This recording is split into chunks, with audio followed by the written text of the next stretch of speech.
Any connection, boxing, rapping, any?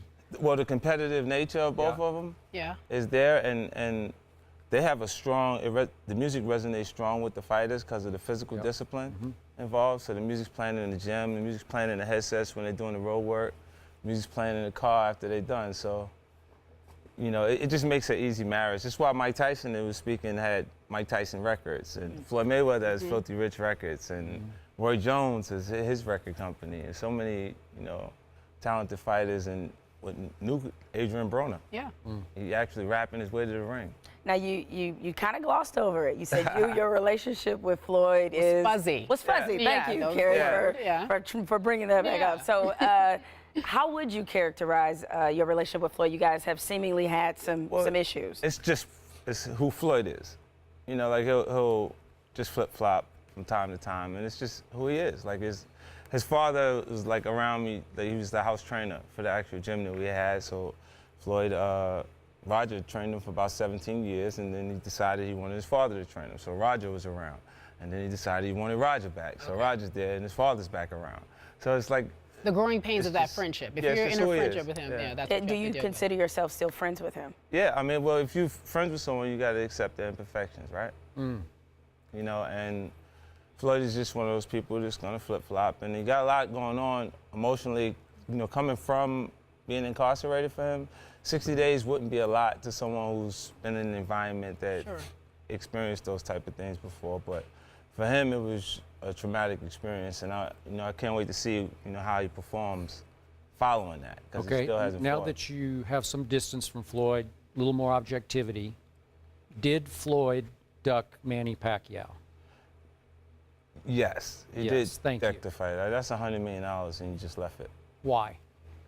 I mean, for two reasons. I think he concentrates on how much someone else is getting paid opposed to how much he's actually getting paid, and he can kind of see himself in a space that no one else sees him in. Like that he's so high or on top of it that he shouldn't actually give some of the other great fighters the opportunity to be in that position at this point. So and it is true he could fight a cab driver and we'd be tuned in to see it. You got that right. Now we would. So, okay, but I'm sorry. Going back 2 years ago when they're more in their primes. Right. How much did Floyd fear Pacquiao? Fear losing to him? Yeah, he's not afraid of Pacquiao or any fighter. I think it's more of him saying who do I have to fight? Like who's at this point, like it's more him sorting out who's the perfect opponent than him fighting the toughest fighter to fight.